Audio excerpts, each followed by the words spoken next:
আসসালামু আলাইকুম viewers, yummy food collection আরেকটি নতুন রেসিপি দেখার জন্য আপনাদের সবাইকে ওয়েলকাম জানাচ্ছি। আজকের পর্বে রেস্টুরেন্টের স্টাইলে স্প্রিং রোলের রেসিপি আপনাদের সাথে শেয়ার করব, যেটা কিনা আপনারা যে কোনো সময় যে কোনো সিজনে আপনার ধারের কাছে যেসব সবজিগুলো পাওয়া যায় তা দিয়ে এই স্প্রিং রোলটা তৈরি করে নিতে পারবেন। তো চলুন কথা না বাড়িয়ে কীভাবে স্প্রিং রোলটা তৈরি করতে হয় সেটা এখন দেখিয়ে দিই।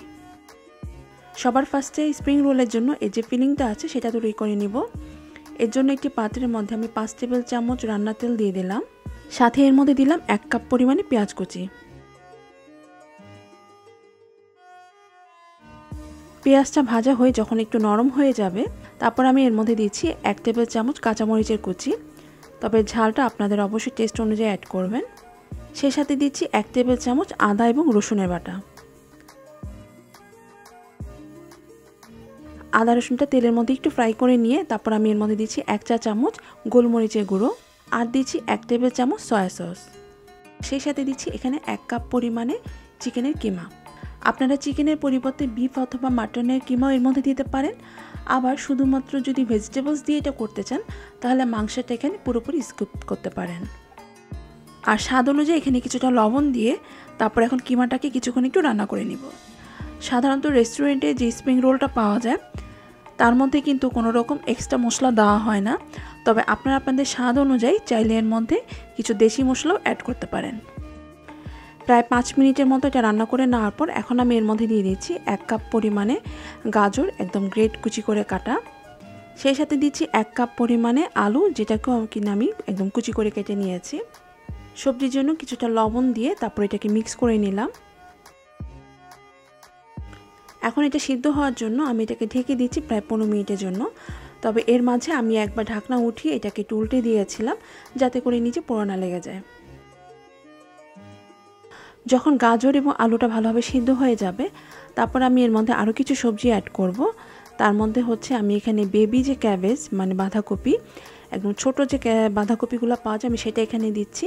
আর এই ছোটো বাঁধাকপিগুলো সিদ্ধ হতে খুব বেশি একটা সময় লাগে না, জাস্ট 2-3 মিনিটের মধ্যে এটা সিদ্ধ হয়ে যায়। তো এই কারণে আমি এটাকে শেষে অ্যাড করছি। আর আপনারা যদি বড় বাঁধাকপিটা ইউজ করে থাকেন তাহলে আলু গাজর যখন দিয়েছি তখনই দিতে পারেন। এছাড়া আপনারা আপনাদের পছন্দ অনুযায়ী যে কোনো সবজি এর মধ্যে অ্যাড করতে পারেন। সেই সাথে দিচ্ছি কিছুটা ক্যাপসিকামের কুচি। আর টেস্ট বাড়ার জন্য আমি এর মধ্যে দিচ্ছি 1 টেবিল চামচ টমেটো কেচাপ। আর সেই সাথে 1 চা চামচ চিনি দিয়ে এখন এটাকে ভালোভাবে মিক্স করে নিচ্ছি। আর ওইখানে দিচ্ছি পেঁয়াজের পাতা। তো সব কিছু মিক্স করে নিয়ে আমি এটাকে জাস্ট 5 মিনিটের জন্য চুলায় রেখেছি। এখন আর এটাকে ঢাকার কোনো প্রয়োজন নেই। আর 5 মিনিট পর আমি এর মধ্যে কিছুটা ধনেপাতা কুচি দিয়ে তারপর এটাকে নামিয়ে ফেলছি। সো এটা হচ্ছে গিয়ে রোল তৈরির জন্য এর ভিতরে যে ফিলিংটা আছে মানে ভেজিটেবলসটা আছে সেটাকে তৈরি হয়ে গেল। আর এই স্প্রিং রোলের শিটের জন্য একটা গ্লুর প্রয়োজন হয়। তো এর জন্য আমি এখানে 1 টেবিল চামচ ময়দা নিয়ে তার মধ্যে কিছুটা পানি দিয়ে তারপর এটাকে গুলিয়ে নিয়েছি। তো এটা দিয়ে হচ্ছে গিয়ে স্প্রিং রোলগুলো আমি জোড়া লাগাবো। আজকের রোলগুলো তৈরি করার জন্য মার্কেটে রেডিমেড স্প্রিং রোলের শিটগুলো পাওয়া যায়, আমি এখানে সেটাই ইউজ করছি।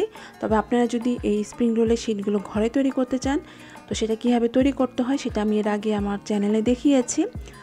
সেই ভিডিওর লিঙ্কটা নিচে ডিসক্রিপশন বক্সে আপনারা পেয়ে যাবেন, চাইলে সেখান থেকে দেখে আপনারা ঘরেও এটা তৈরি করে নিতে পারেন। তো রোলগুলো তৈরি করার জন্য আমি এখানে একটা করে শিট নিয়েছি, তবে আপনারা চাইলে এর মধ্যে কিন্তু একসাথে 2টা করে শিট নিয়েও একই উপায়ে এটা তৈরি করে নিতে পারেন। রোল তৈরি করার নিয়ম হচ্ছে গিয়ে এক কোণার মধ্যে এরকম আড়াআড়িভাবে ভাঁজের ফিলিংটা দিয়ে তারপর সেটাকে অর্ধেক করে বল্টিয়ে নিয়েছি। এরপরে 2 সাইড থেকে শিটটা এভাবে করে মাঝখানে নিয়ে আসলাম। খেয়াল রাখবেন এই ফোল্ডটার উপর দিকে যে কোণাটা পকেট টাইপের যে তৈরি হয় সেটা যেন সমান থাকে। এরপরে উপরের অংশে আমি কিছুটা সেই ময়দার গ্লু দিয়ে দিলাম। এখন নিচ থেকে আবার এটাকে ভালোভাবে পেঁচিয়ে নিলাম।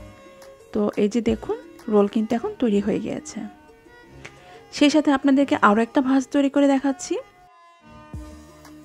এখন শিটটাকে আর আড়াআড়ি করিনি, এটা পুরোপুরি স্কোয়ার আছে। আর নিচের দিকের অংশে আমি কিছুটা ভাঁজের ফিলিং দিয়ে দিলাম আর 3 সাইডে এভাবে করে ময়দার গ্লু দিয়ে দিচ্ছি। এখন দুপাশ থেকে শিটগুলো নিয়ে এভাবে করে মাঝখানে নিয়ে আসছি। এরপরে নিচ থেকে এটাকে ফোল্ড করে নিতে হবে। আর উপরের অংশটা যেন ভালোভাবে জোড়া লেগে থাকে। তো এই কারণে আমি ময়দার সেই গ্লু উপর দিকে আবার একটু দিয়ে দিলাম। তো এরপর এটাকে ভালোভাবে ফোল্ড করে নিলেই এই দেখুন স্প্রিং রোল রেডি। আমার কাছে প্রথম ভাজের তুলনায় এই ভাজটা দেখতে খুব সুন্দর লাগে, কারণ এটা দোনো পাশে রাউন্ড শেপটা আর কি খুব সুন্দরভাবে থাকে। তবে এটা একটা সমস্যা হচ্ছে কি, এটা তেলে ভাজলে অনেক সময় আছে যেটা মানে ভেঙে যায়, খুলে যায়। বাট প্রথম যে ভাজটা দেখিয়েছি সেটা দেখতে ওরকম রাউন্ড শেপ না হলেও সেটা তেলে ভাজলে আর খুলে যাওয়ার কোনো ভয় থাকে না। তো যারা একেবারে নতুন রাঁধুনি তাদেরকে আমি সাজেস্ট করব আপনারা প্রথম ভাজটা দিয়ে স্প্রিং রোলগুলো তৈরি করবেন। আর এইভাবে করে আপনারা বানিয়ে প্রায় 1 মাসের মতো ডিপ ফ্রিজে সংরক্ষণ করে খেতে পারবেন। এখন এবার কিছুটা স্প্রিং রোল আপনাদেরকে একটু ভেজেও দেখাচ্ছি। এর জন্য একটি পাত্রের মধ্যে আমি কিছুটা তেল গরম হতে দিয়েছি। তেলটা যখন ভালোভাবে গরম হয়ে যাবে তারপর আমি একে একে কিছু স্প্রিং রোল ভেজে নিচ্ছি। যদিও এই রোলের ভিতরে সব কিছু সিদ্ধ হওয়া এবং উপরের শীটটাও ভাজতে আসলে খুব একটা সময় লাগে না, বাট তারপর আমি মিডিয়াম আঁচে এটাকে একটু ভেজে নিচ্ছি। সো সব পাশে সুন্দর একটা গোল্ডেন ব্রাউন কালার চলে আসলে তারপর আমি এগুলোকে নামিয়ে নিচ্ছি। সো এই তো তৈরি হয়ে গেল খুবই ঝটপট এবং খুবই মজাদার একটা নাস্তা, সেটা হচ্ছে স্প্রিং রোল, যা কিনা যে কোনো সময় বা যে কোনো সিজনে এটা তৈরি করে নেওয়া যায়। আশা করছি আমার আজকের রেসিপিটি আপনাদের ভালো লেগেছে, অথবা আপনাদের কেমন লেগেছে সেটা আপনারা কমেন্ট সেকশনে অবশ্যই জানাবেন। ভালো লাগলে লাইক, শেয়ার এবং যারা এখনও চ্যানেলটি সাবস্ক্রাইব করেননি প্লিজ আমার চ্যানেলটি সাবস্ক্রাইব করে নেবেন। সো আজকের মতো তাহলে বিদায় নিচ্ছি, সবাই খুব ভালো থাকবেন। আল্লাহ হাফেজ।